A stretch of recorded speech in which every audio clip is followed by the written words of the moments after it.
नंगौ नैबे सोलिफु दाननिनो 30 आरो 31 जानुवारि लोगोसे 1 फेब्रुआरि बे सानथामनि हाबाफारिजों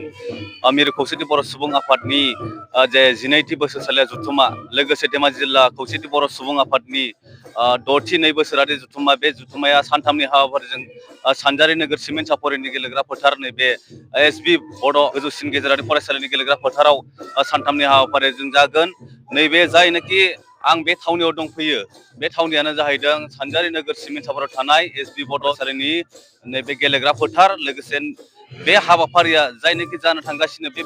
बारा सम गैलिया बे हाबाफारिखौ जे माबायदि जागासिनो दं आरो बेबायदि माबायदि प्रिपेयार खालामदों आंजों लोगोसे दङ धेमाजि जिल्ला खौसेथि बर' सुबुं आफादनि आफादगिरि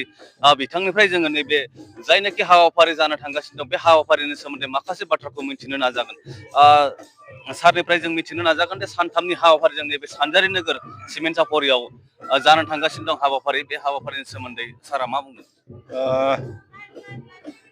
खौसेथि बर' सुबुं आफादनि 12थि बोसोरसालिया जथुम्मा आरो बेजों लोगोसे 6थि 2 बोसोरारि जथुम्मा धेमाजि जिल्ला खौसेथि बर' सुबुं आफादनि बे सानथामनि मेहेरगोनां हाबाफारिजों जोंनि धेमाजि जिल्लानि सिङाव थानाय सानजारि नोगोर जोंनि एसबि गोजौसिन गेजेरारि फरायसालिनि जि गेलेग्रा फोथार बा समायना गेलेग्रा फोथाराव जि सानथामनि हाबाफारि खुंफुंनो लानाय जे जोंनि कनफारेन्स बे कनफारेन्सनि जि डेभेलपमेन्ट बेखौ दिनै नोंथांमोना हयथ' दिनै नुदों जे जोङो जे जोंनि कनफारेन्स बेखौ गाजा गोमजायै खुंफुंनो थाखाय जोङो दिनैसिम सान हर खामानि मावगासिनो दङ। जोंनि मावथि बिथांमोना सान हर खामानिखौ मावगासिनो दङ आरो बेजों लोगोसे जोङो बे समाव जोङो गोग्गानानै लानांगोन जिहेथु जोंनि खौसेथि बर' सुबुं आफादनि गायसनगिरि आफादगिरि मानिजाथाव जोंनि मेहिनीश्वर बसुमतारी सार एबा बिथाङा जोंनि दिनै BKWCनिबो चिफ बिथांनि माखासे दैदेननायावनो दिनै जोङो जोंनि बे खौसेथि बर' सुबुं आफादा जिहेतु जोनोम जादोंमोन जोनोम जाजेननिफ्रायनो दिनै जेबायदि खामानि मावबोदों दा बेखौ जोङो बुंनांगोन जे जोंनि खौसेथि बर' सुबुं आफादा जि मिरुनि दैदेनगिरि बिथांमोना दिनै सान हर दिनै नाजानायनि गेजेरजों जे दिनै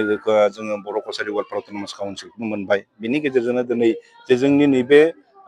सानजारि नोगोराव थानाय एसबि गोजौसिन गेजेरारि जि फरायसालिनि गेलेग्रा फोथार बे गेलेग्रा फोथाराव गाजा गोमजायै सानथामनि मेहेरगोनां हाबाफारिजों जिहेतु कनफारेन्स जागोन बे कनफारेन्सआव जोंनि दिनै बेवहाय बांलादेशनिफ्राय दिनै नेपालनिफ्राय दिनै मा होनो भुटाननिफ्राय बेवहाय जोंनि अरुणाचलनिफ्राय बेवहाय मा होनो थान्दैफोर बाहागो लागोन बे थान्दैफोर बाहागो लानाय जि जोङो थानायनि बेबस्था जानायनि बेबस्था आरो जि जोङो बेखौ खालामदों दा बियो जोंनि बेवहाय थानाय जि जोंनि बानजाय आफादनि जिहेतु दैदेनगिरि बिथांमोननि नाजानाय आरो जोंनि मावथिफोरनि नाजानायनि गेजेरजों दिनै 15 माने मेला जिहेतु जोंना 30 आरो 31 जे आरो 1 फेब्रुआरियाव जिहेतु जागोन बिनि सिगां सिगां जे जोंनि हाबाफारिफोरखौ जों मावफुंनो नागिरदों दिनै गेटनि खामानिया अलरेडि माखासे जाबाय दा आरो बेजों लोगोसे जोङो जोंनि दोरोङारि जि बर'नि दिन्थिफुंनाय हाबाफारि जों बेखौबो दिन्थिफुंनो थाखाय जोङो मोनसे एक्जिबिसन जोङो मोनसे बानायदों बेवहाय जोंनि बर'नि जानाय लोंनाय जे गाननाय जोमनाय जि ट्रेडिसनेल जि फुड फेस्टिभेलाबो बेवहाय जागोन आरो बेजों लोगोसे जोंनि जि बर'नि नेमखान्थिनि गेजेरजों दा बेवहाय मोनसे मा होनो हाबानि नियम खान्थि आरो बेवहाय हाबा जानायनि मोनसे जोंनो दिनै खोथा होदों आरो बियो दिनै फाइनेल होननानै जोङो बुंनांगोन आसा खालामदों बेवहाय जोंनि रायजो राजा बिथांमोना जिहेतु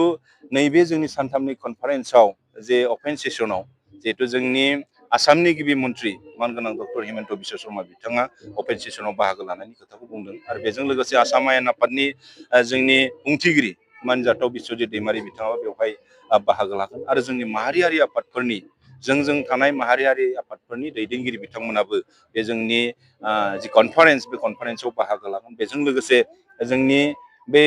कनफारेन्सआवनो जोंनि बिटिसिनि चिफ मानजाथाव हाग्रामा महिलारि बिथाङाबो जोंनि बेवहाय बाहागो लागोन बेखौ जोंनो खोथा होदों बेनिखायनो जों रायजो राजा बिथांमोनखौ खावलायगोन जे जोंनि फैगौ 30 आरो 31 आरो 1 फेब्रुआरियाव जानो गोनां जि कनफारेन्स बे कनफारेन्सआव जाहाथे बयबो जाथि धोरोम बासियालासिनो लैहोर लैहोर फैनानै जोंनि जि कनफारेन्सखौ आबुं महर होगोन जों बेखौ खावलायगोन आरो बे समाव जोङो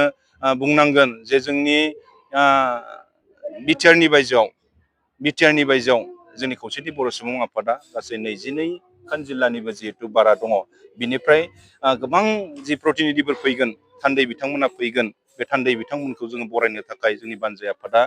जोङो थाग थियारि जानानै दङ दा बेवहाय जानाय थानायनि खुनु प्रब्लेम जाया जों जेसेबां हायो जों बिथांमोनखौ बरायनो थाखाय जोङो बानजाय आफादनि साफ्रोम दैदेनगिरिफोर दालाइ आफादनि साफ्रोम दैदेनगिरि बिथांमोनाबो दिनै सान हर दिनै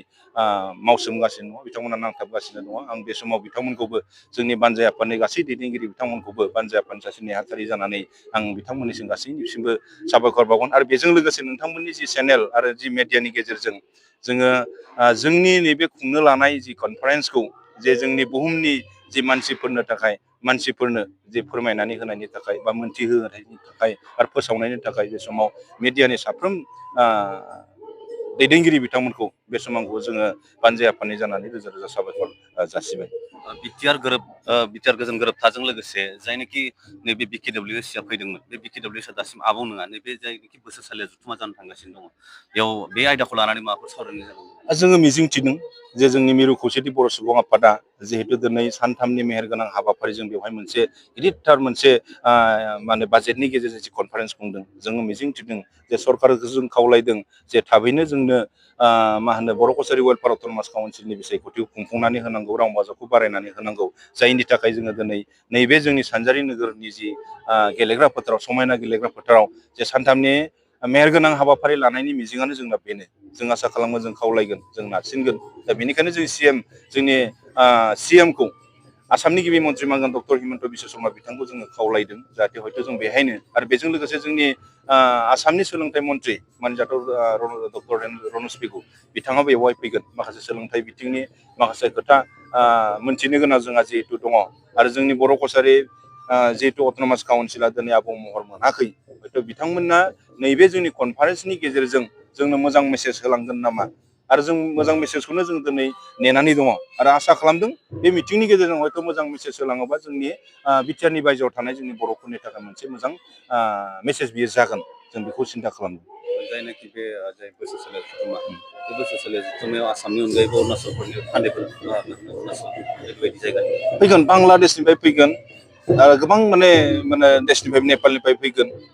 गोबां अरुणाचल जोंनि साखाथियाव थाखानाय भुटान माबानिबो फैगोन, बांलादेशनिफ्रायबो फैगोन, नेपालनिफ्राय फैगोन आरो गोबां जायगानिफ्रायनो बाहागो लाफैगोन थारमाने बे। गोजोननाय थाबाय। नंगौ, नैबे सोलिफु दाननिनो 30 आरो 31 जानुवारि लोगोसे 1 फेब्रुवारि बे सानथामनि हाबाफारिजों नैबे जायनाखि बोसोरसालिया जुथुमा बे जानो